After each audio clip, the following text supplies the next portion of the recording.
इस कार्यक्रम के पुण्यार्चक हैं गुणायतन परिवार। गुणायतन परिवार द्वारा भोपाल में बड़ी सार्थक पहल की गई है, जिसमें बच्चों को संस्कार युक्त और गुणवत्तापूर्ण शिक्षा देने का मौका मिल रहा है। ये बच्चों की व्यवस्था की गई है, जिसमें 6वीं 7वीं के बच्चे इस साल लिए जाएंगे और 11वीं 12वीं और सीए फाउंडेशन के बच्चों को यहाँ रखा जाएगा। ये मेधावी छात्रों को प्रावीण्य के आधार पर उसे प्रविष्टि मिलेगी। पूरे देश भर से प्रविष्टियाँ आएगी। प्रत्येक कक्षा में मात्र 30-30 बच्चों का ही चयन होगा और चयनित बच्चे वे होंगे जो अपनी प्रतिभा के बल पर चुने जाएंगे और उनको एक प्रकार की स्कॉलरशिप दी जाएगी। ये छात्रवृत्ति के तहत पढ़ेंगे।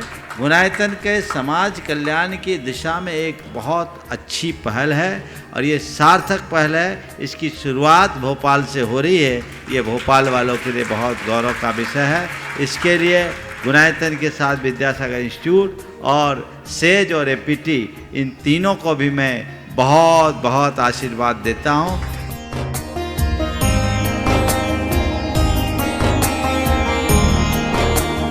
एक आदर्श और व्यवस्थित दिनचर्या का लक्ष्य प्राप्ति में बहुत बड़ा योगदान होता है।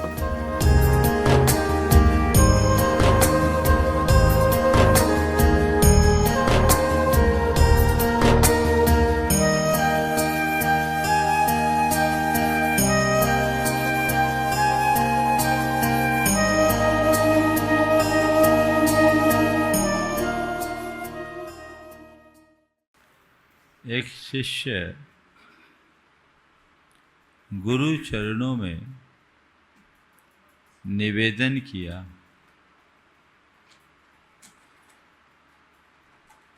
कि लोगों के मन में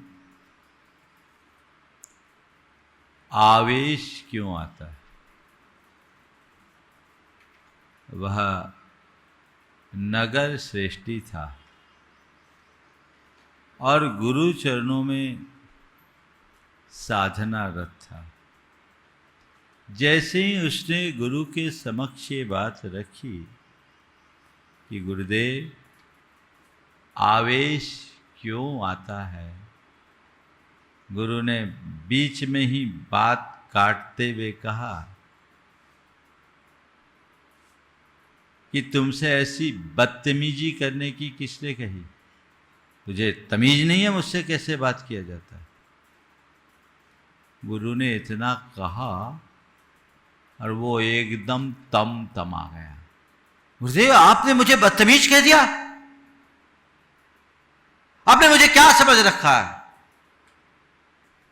मैं आपका इतना भक्त, इतना सेवक, आपके चरणों में इतने विनम्रता के साथ अपनी बात रख रहा हूं और आपने मुझे बदतमीज कह दिया।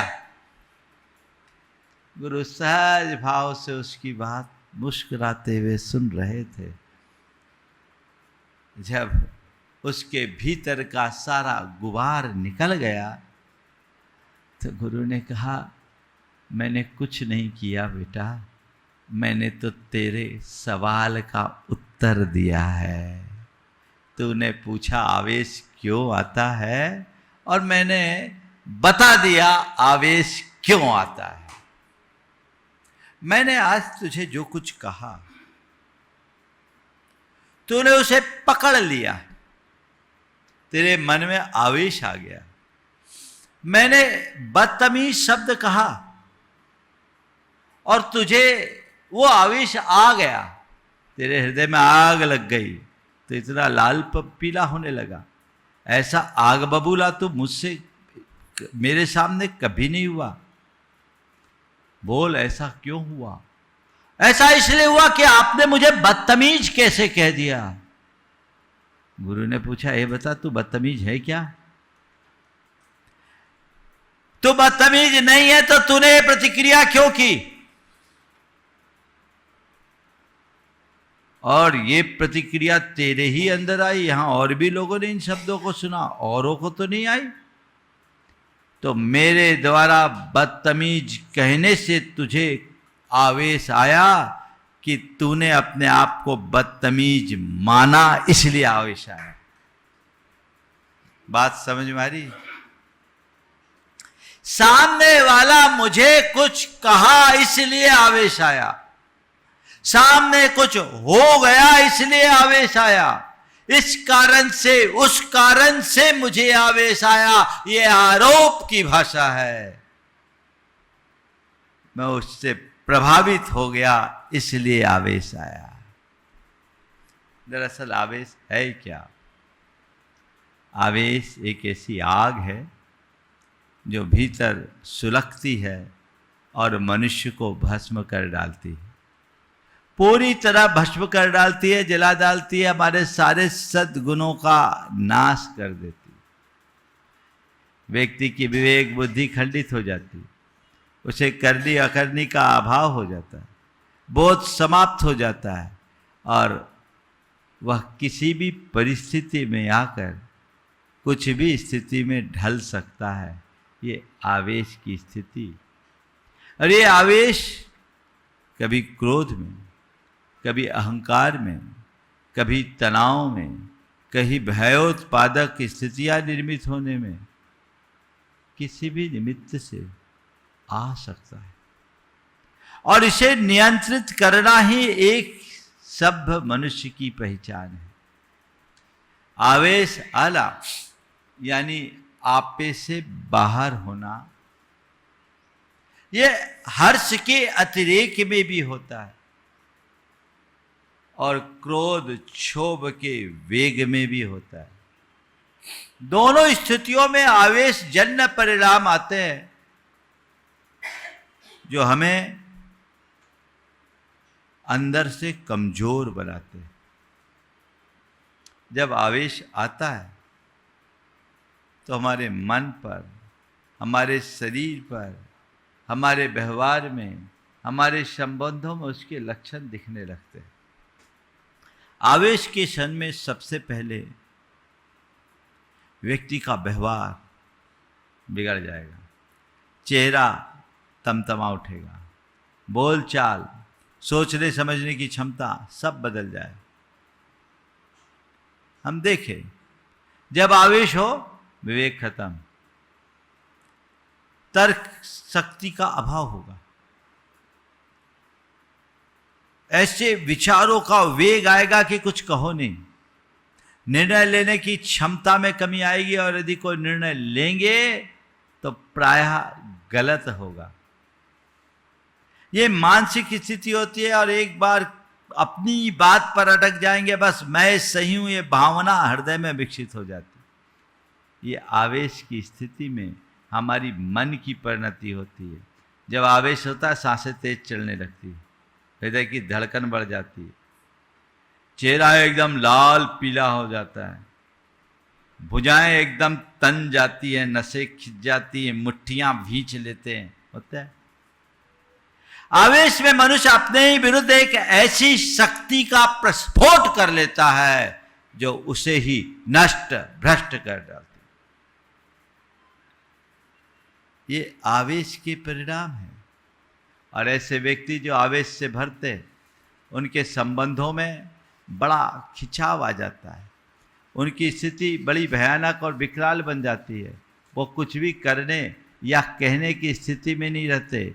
उस समय जो भी बोलेंगे, बोल चाल भी बहुत तीखी, व्यवहार में भी बहुत कटुता और स्थितियाँ अत्यंत विषम बन जाती है। अब शब्दों का प्रयोग करेंगे, ऊंची आवाज में बोलेंगे, सामने वाले पर चढ़ जाएंगे, क्या समझते हो, और अपने दोषों को भी सामने वाले पर आरोपित कर देंगे, सब तुम्हारा किया धरा है, मेरे कारण थोड़ी हुई।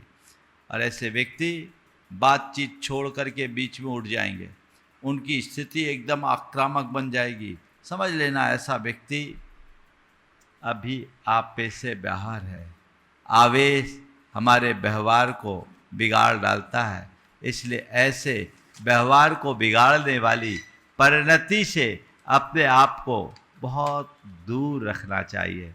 जब हम उससे अपने आप को दूर रखेंगे तब हम अपने जीवन को अच्छा बना पाएंगे, अन्यथा हमारे रिश्ते भी खराब होंगे और लोग हमसे कटेंगे, हम सबसे अलग थलग हो जाएंगे और सबके साथ कटुतापूर्ण संबंध बन जाएंगे।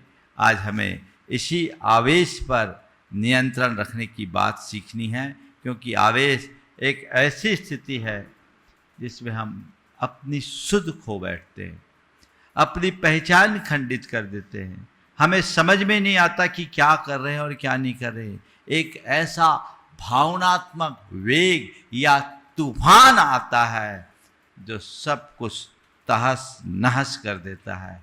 आज हमें जानना है कि इस आवेश का कारण क्या है, किन रूपों में आवेश आता है, उसके लक्षण क्या है, इसका परिणाम क्या है और इससे बचने का, समाधान का रास्ता क्या है। हम आज इन बिंदुओं पर आप सबसे चर्चा करेंगे। सबसे पहली बात, आवेश आता क्यों? आवेश का सबसे बड़ा कारण क्या है? क्रोध।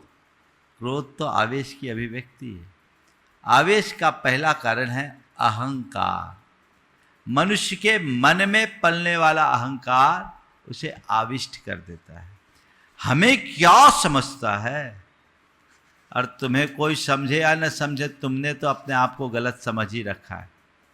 ये तुम्हारी कमी है, ये अहंकार पूर्ण प्रवृत्ति है जिससे मनुष्य को बचना चाहिए। हमें किसी को कुछ कह दे, कोई आदमी अपने आप को बहुत बड़ा माने और उसको कोई हल्की बात कह दे तो चुपती है। तो भैया तूने अपने आप को इतना बड़ा मान क्यों रखा? और किसी ने तुझे कुछ हल्का कहा तो तुम उसे अपना हल्का मान क्यों रहे हो? परिणति को सुधारो। अगर अहंकार मिट जाए तो तुम्हारे मन में कभी आवेश आएगा ही नहीं। एक संत को किसी ने बड़े अपशब्द कहे, बुरे बुरे शब्द कहे, घंटे भर तक तरह तरह के वचनों से उसे धुतकारता रहा। संत ने सहज भाव से उसे सुनकर मुस्कुराकर टाल दिया। किसी ने पूछा कि आपको इतने बड़े बड़े अपशब्द कहे, इतनी बुरी बातें कही, आप इतने बड़े संत, आपने उसका प्रतिकार क्यों नहीं कहा? संत ने कहा, मैं क्यों करता प्रतिकार? आग उसके अंदर लगी, वो उगल रहा था, मैं क्यों बोलूं? और उसने जो कुछ बोला वो मैं हूं ही नहीं, तो मैं क्यों सोचूं? मुझसे बुरा बोल दिया। अरे तुझसे बुरा बोला, तू बुरा है क्या? जो तू है ही नहीं वो मान ही मत। आवेश नहीं आएगा। आवेश का दूसरा कारण है मन में पलने वाली अपेक्षा। मेरी भावना को पूरा करना चाहिए, मेरी इच्छा पूरी होनी चाहिए, सामने वाले को मेरी बात माननी चाहिए और केवल मेरी ही माननी चाहिए। उसने मेरी क्यों नहीं सुनी? मेरी भावना का ख्याल क्यों नहीं किया? मेरी बात क्यों नहीं मानी? मेरी इच्छा की पूर्ति क्यों नहीं की? ये मन में आते ही क्या होता है? क्या होता है? आग लगती है ना। किसी ने आपके पास किसी की बात आई, मान लीजिए घर में बेटा है, उसने कोई निर्णय ले लिया और वो काम किया जो इसका आपने मनाही कर रखी थी। अब बताइए, आप सुनिएगा तो क्या कहिएगा? हाँ, अभी देखता हूं उसकी हिम्मत, मेरे रहते ऐसा कर दिया, समझ क्या रखा उसने अभी। अगर आ गया सामने वाला तो क्या करोगे? प्रेम से बात करोगे कि बरस पड़ोगे? हाँ, बुरी तरह बरस पड़ोगे कि तुमने ऐसा किया क्यों, ये तुम्हारी परिणति ठीक नहीं है, तुम्हें ये नहीं करना चाहिए था, ऐसा ही कुछ करेंगे ना। तो ये स्थितियां ठीक नहीं है। ये क्यों हुआ? अपेक्षा से। सामने वाले को मेरी सुननी चाहिए, उसने मेरी क्यों नहीं सुनी? ये मनोभाव हमें बुरी तरह परेशान करने वाला है, अंदर से कमजोर बनाने वाला है, अंदर से तोड़ देने वाला है। अगर इसकी जगह आप अपेक्षा मुक्त हो और ये सोचो ठीक है मैंने मना तो किया, सोच को थोड़ी सकारात्मक बनाओ और ये सोचो कि नहीं मेरा बेटा समझदार है, वो कोई भी काम करता है तो सोच समझ के करता है, उसने जरूर ये निर्णय किसी परिस्थिति में लिया होगा और किसी अच्छे के लिए लिया होगा, कोई बात नहीं आने दो देखता हूँ। अगर आपकी ऐसी सोच होगी तो सामने वाले के आने के बाद आप उस पर भड़कोगे या शांति से उससे बात करना पसंद करोगे? क्या करोगे? हाँ, क्या करोगे? बेटा क्या बात हुई? हमने सुना है तूने वो काम किया। हाँ पापा किया। तो मैंने तो तुझे मना किया था। ऐसा क्यों किया? बोले पापा आपने मना किया था, पर क्या बताऊं, मैं आपको पहले से बता नहीं सका। मैंने उसमें देखा कि उसमें बहुत फायदे थे, मैंने सोचा कर लेता हूं, बाद में पापा को बता दूंगा। अब बोलो, अब क्या मन में होगा? आपको फर्क पड़ेगा? गुस्सा आएगा, सारा गुस्सा ठंडा होगा और जान करके सामने वाले को और सराहोगे, धन्यवाद दोगे कि बेटा तूने अच्छा काम किया, बढ़िया किया, बता दिया। कर सकते हैं? तो हम अपनी स्थिति को ऐसी क्यों नहीं बनाना चाहते? अपनी स्थिति को ऐसी क्यों नहीं बनाना चाहते? यदि हम अपने अहंकार को गौण कर दें, अपने अपेक्षाओं को कम कर दें, सोच को सकारात्मक बना ले, तो चीजें अपने आप बदल जाएगी।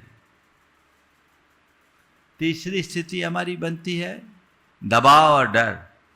जब मन में कोई दबाव होता है, डर होता है, सामने वाला कुछ ऐसा काम करता है, तब हृदय से आवेश फूटता है।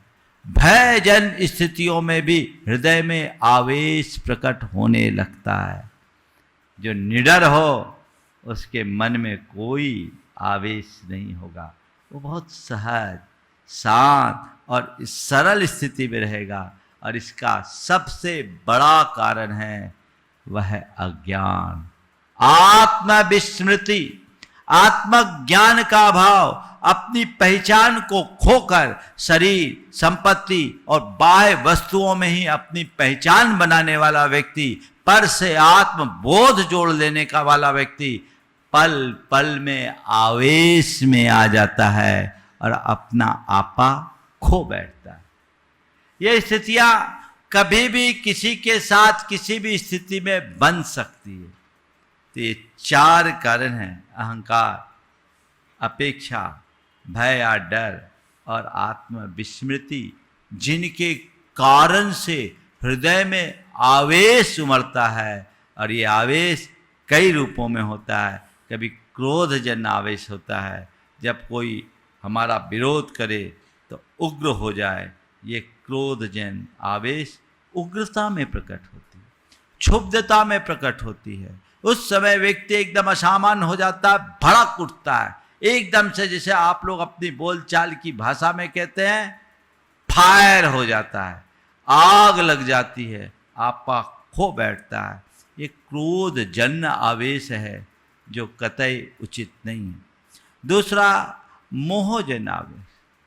जब किसी के प्रति अत्यधिक अपनत्व बढ़ जाता है, लगाव बढ़ जाता है, तो उस समय व्यक्ति अपना विवेक खो बैठता है और फिर सब कुछ भूल जाता है। मोह में पड़कर भावनात्मक ऐसा आवेग आता है कि सारा विवेक खोकर करनी अकरनी सब भूल कर कुछ भी कर बैठता है। ये मोहजन आवेश बड़ा व्यापक आवेश है। इसमें लोभ, लालच और वासनाजन विकार सब सम्मिलित है।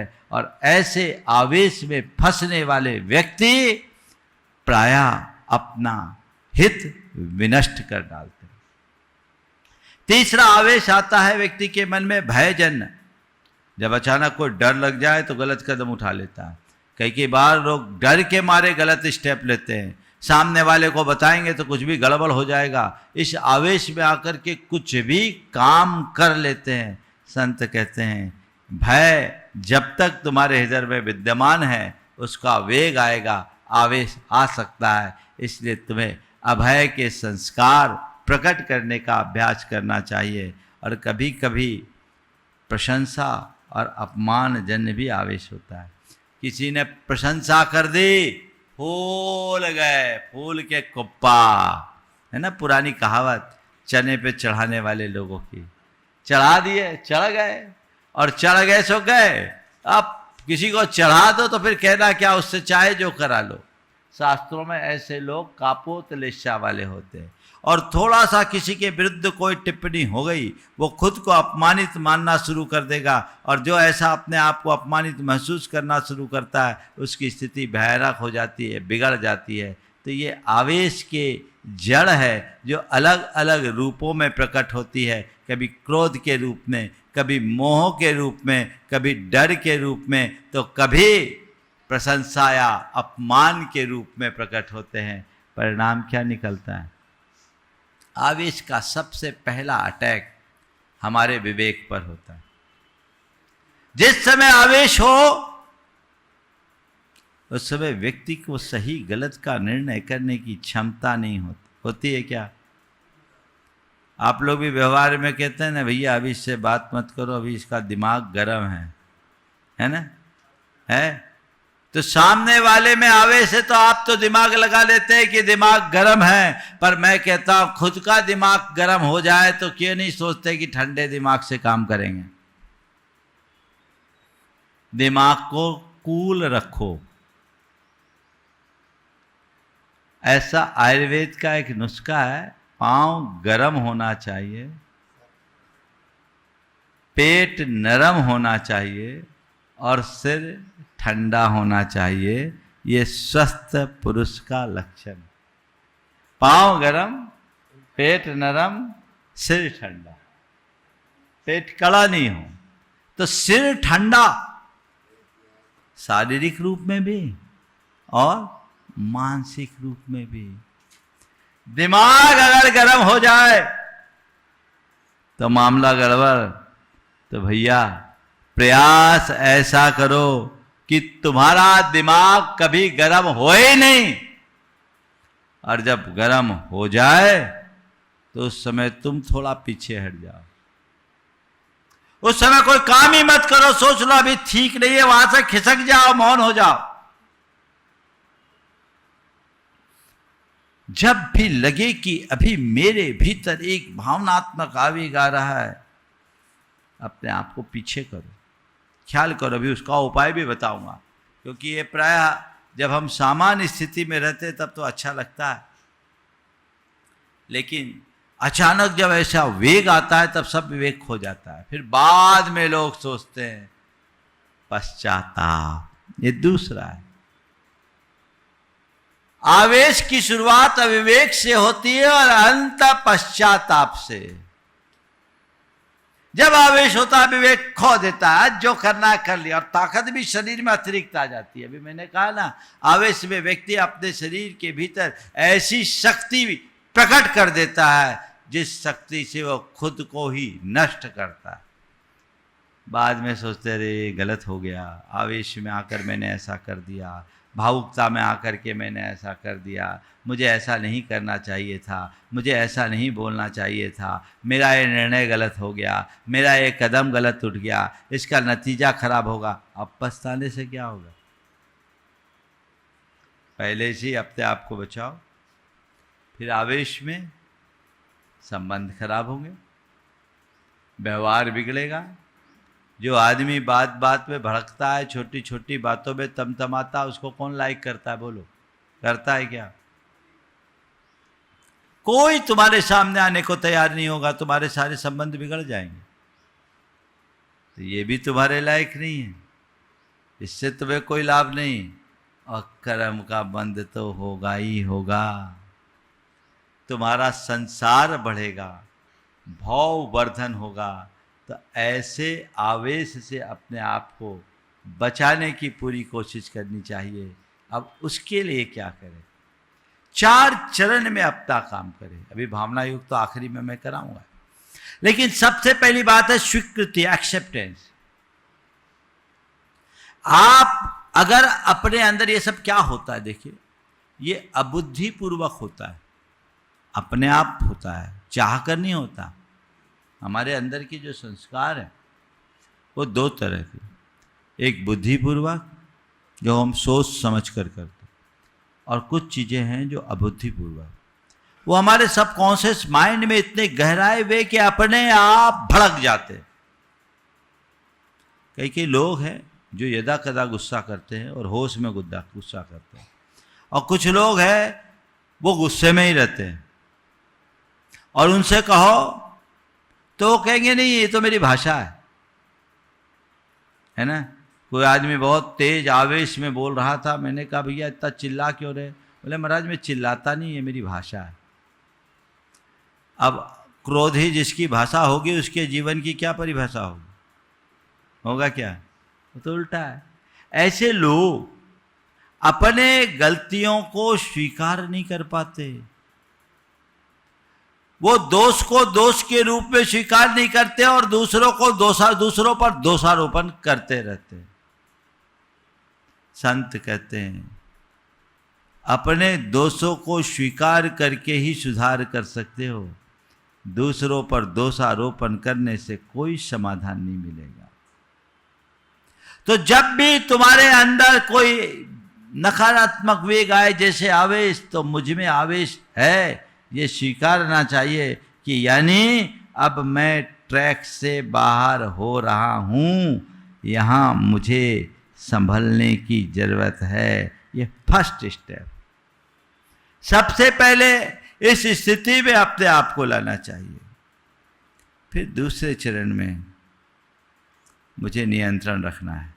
आवेश तो आया है, लेकिन मुझे नियंत्रण रखना है, अपने आप पर कंट्रोल करना है। ये आवेश आ रहा है, ये ठीक नहीं है, मुझे इसे नियंत्रण करना है। कंट्रोल करने की भावना मन में जगा लीजिए। और तीसरे चरण में विवेक। अगर विवेक सामने हो तो आवेश आएगा ही नहीं। आप देखिए, दुकान पे होते हो, ग्राहक के सामने कभी आवेश आता है? बोलो क्यों? अपने उच्चाधिकारी के सामने आवेश आता है, गुरुजनों के सामने आवेश आता है, क्यों? ये हमने अपने मन में ऐसा संस्कार भर दिया है, हमने ऐसा विवेक भर रखा है कि यहाँ हमें कुछ नहीं करना। ये विवेक हमें संभाल कर रखता है।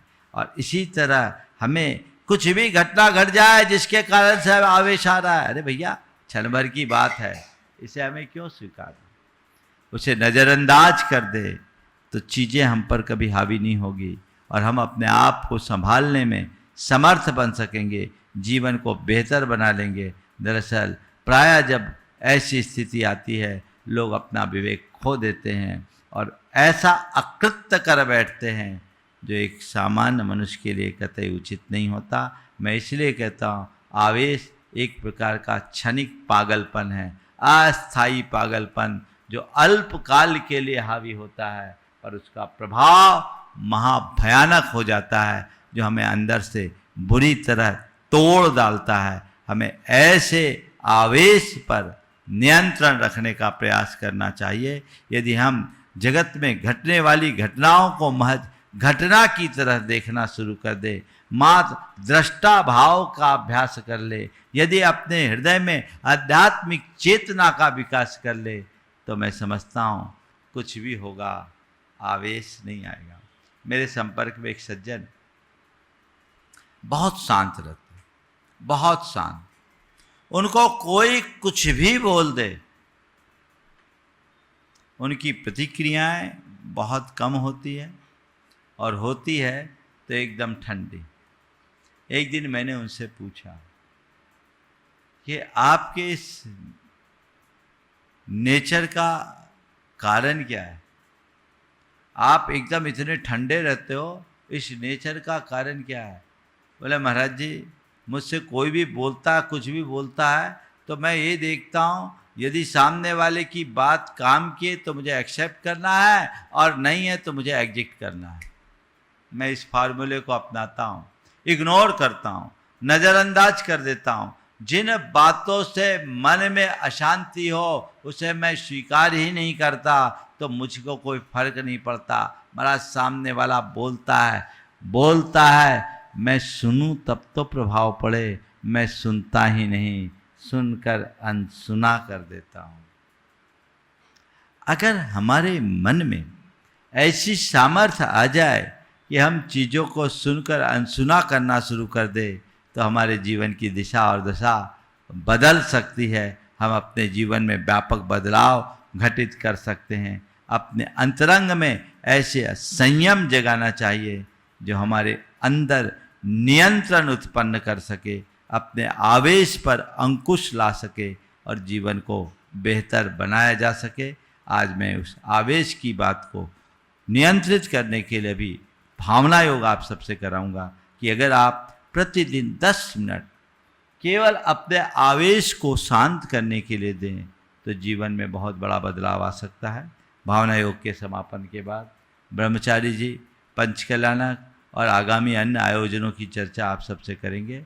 जैसा आप सबको सुविज्ञात है कि आने वाले 1 तारीख से 6 तारीख तक, 5 तारीख तक, 1 तारीख से 6 तारीख तक पंचकल्याणक प्रतिष्ठा महामहोत्सव का भव्य आयोजन है, जिसमें आप सब लाभ लेने के लिए उत्सुक हो और लाभ लेना ही चाहिए। और 7 तारीख से 12 तारीख तक भावना योग के प्रशिक्षकों के प्रशिक्षण का कार्यक्रम है। इसमें वे लोग आमंत्रित हैं जो खुद भावना योग का अभ्यास करते हैं और भावना योग का प्रशिक्षण प्राप्त करके लोगों को भावना योग की प्रशिक्षण के लिए प्रशिक्षित करने की मानसिकता रखते हैं। यदि ऐसे लोग शिक्षक हों, योग से जुड़े हों, चिकित्सक हों, अच्छे मोटिवेटर हों, अच्छे वक्ता हों तो और अच्छा होगा, ताकि इन बातों को बहुत अच्छे से समझा सकेंगे, लोगों तक पहुंचा सकेंगे। मैं सभी का आह्वान करता हूं कि सामने आए और भावना योग को विश्वव्यापी बनाने के अभियान में अपनी सहभागिता दें। तो 7 तारीख से 12 तारीख तक ये 6 दिवसीय कार्यक्रम होगा, जिसमें 3 सत्रों में आपको लगभग 5 घंटे तक भावना योग का सैद्धांतिक और प्रायोगिक दोनों प्रकार का प्रशिक्षण दिया जाएगा, ताकि आप इतने योग्य हो जाएं कि भावना योग से संबंधित किसी भी प्रकार के प्रश्न का सामने वाले को समाधान दे सके। और जो इसमें उत्तीर्ण होंगे उन सभी को भावना योग के प्रमाणित प्रशिक्षक का सर्टिफिकेट दिया जाएगा, एक प्रमाण पत्र दिया जाएगा, जो पूरे देश में भावना योग कराने के लिए अधिकृत होंगे। अन्य भी कार्यक्रम है। 31 तारीख को शुक्ल पंचमी है और उसके पहले 27 तारीख को गुरुनाम गुरु आचार्य ज्ञान सागर जी महाराज का समाधि दिवस है। हम सब धूमधाम से उसे संपन्न कराएंगे। और 26 तारीख को शांतिनाथ, 25 तारीख को 14 का है, 25 तारीख को पात्रों का चयन है जो भैया जी अभी बताएंगे। और 26 तारीख को शांतिनाथ भगवान का निर्वाण महामहोत्सव है। मैं तो चाहूँगा 25, 26, 27 त्रिदिवसीय कार्यक्रम कर लो और 26 तारीख को शांतिनाथ भगवान के निर्वाण महोत्सव के अवसर पर भव्यता के साथ शांतिनाथ विधान कर ले। तो ये भी संस्कृत का शांतिनाथ विधान। आप लोग हिंदी का विधान तो जरूर करते हैं, गुरु मुख से शांति विधान करना चाहते हैं तो जैसे संस्कृत के सिद्ध चक्र विधान का आप लोग आनंद लेते रहे हैं, यहाँ पर संस्कृत का शांतिनाथ विधान होगा। ये सूचना सब तक पहुँचा दे, ये सारे जगत की शांति का कारण बनेगा। स्थान कहाँ रखोगे? यहाँ यहीं रखना होगा। जितने लोग आएंगे तो जो भी उसमें भाग लेना चाहते हैं आज शाम तक उसकी रूपरेखा बना करके बता दे। शांति विधान भव्यता के साथ यहाँ संपन्न होगा, जो प्रातः काल 6 बजे से लगभग 9 बजे तक, 9:30 बजे तक कार्यक्रम होगा, जिसमें विधान भी होगा और सुविधानुसार प्रवचन भी होगा। चलिए हम थोड़ा सा एक छोटा सा भावना योग करेंगे और उसके उपरांत जो शेष सूचनाएं आप सबके लिए रह गई है ब्रह्मचारी जी देंगे। अपने आप को सहज शांत बना ले। 3 बार गहरी सांस ले और छोड़े। हे प्रभु, आपके चरणों में कोटि कोटि वंदन, कोटि कोटि आभार। हे प्रभु, आपकी कृपा से मुझे जीवन का यह नया दिन मिला। मुझे ऐसी शक्ति दे कि आज के इस दिन को अच्छा दिन बना सकूं। हे प्रभु, मेरा दिन अच्छा दिन बने। सबका दिन अच्छा दिन बने। सबका मंगल हो। सबका मंगल हो, सबका मंगल हो, सबका मंगल हो, जग में शांति हो, जग में शांति हो, जग में शांति हो, जग में शांति हो। हे प्रभु, हे प्रभु, मेरे मन में मेरे मन में इतनी शांति भर दो शांति भर दो कि मैं मैं हर पल शांत रह सकूं। हर पल शांत रह सकूं। मैं हर पल शांत रह सकूं। हर पल शांत रह सकूं। मैं मैं हर पल शांत रह सकूं। हर पल शांत रह सकूं। मैं हर पल शांत रह सकूं। हर पल शांत रह सकूं। हे प्रभु, हे प्रभु, मुझ में शांति हो, शांति हो, मुझ में शांति हो, मुझ में शांति हो, मुझ में शांति हो, मुझ में शांति मुझ में शांति हो, मुझ में शांति हो। मैं सहज रहूं, मैं सहज रहूं, मैं सहज रहूं, मैं सहज रहूं, मैं सहज रहूं, मैं सहज रहूं, मैं सहज रहूं, मैं सहज रहूं, मैं शांत रहूं, मैं शांत रहूं, मैं शांत रहूं, मैं शांत रहूं, मैं शांत रहूं, मैं शांत रहूं, मैं शांत रहूं। मैं शांत। गुलायतन परिवार द्वारा भोपाल में बड़ी सार्थक पहल की गई है, जिसमें बच्चों को संस्कार युक्त और गुणवत्तापूर्ण शिक्षा देने का मौका मिल रहा है। ये बच्चों की व्यवस्था की गई है, जिसमें 6वीं 7वीं के बच्चे इस साल लिए जाएंगे और 11वीं 12वीं और सीए फाउंडेशन के बच्चों को यहाँ रखा जाएगा। ये मेधावी छात्रों को प्रावीण्य के आधार पर उसे प्रविष्टि मिलेगी। पूरे देश भर से प्रविष्टियाँ आएगी। प्रत्येक कक्षा में मात्र 30-30 बच्चों का ही चयन होगा और चयनित बच्चे वे होंगे जो अपनी प्रतिभा के बल पर चुने जाएंगे और उनको एक प्रकार की स्कॉलरशिप दी जाएगी। ये छात्रवृत्ति के तहत पढ़ेंगे। गुणायतन के समाज कल्याण की दिशा में एक बहुत अच्छी पहल है और ये सार्थक पहल है। इसकी शुरुआत भोपाल से हो रही है। ये भोपाल वालों के लिए बहुत गौरव का विषय है। इसके लिए गुणायतन के साथ विद्यासागर इंस्टीट्यूट और सेज और एपीटी, इन तीनों को भी मैं बहुत बहुत आशीर्वाद देता हूँ।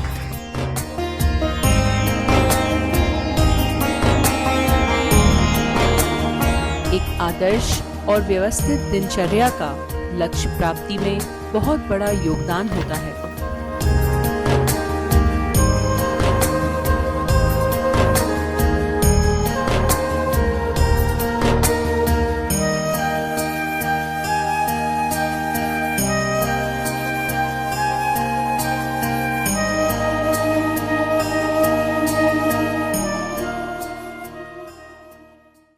इस कार्यक्रम के पुण्यार्जक थे गुणायतन परिवार।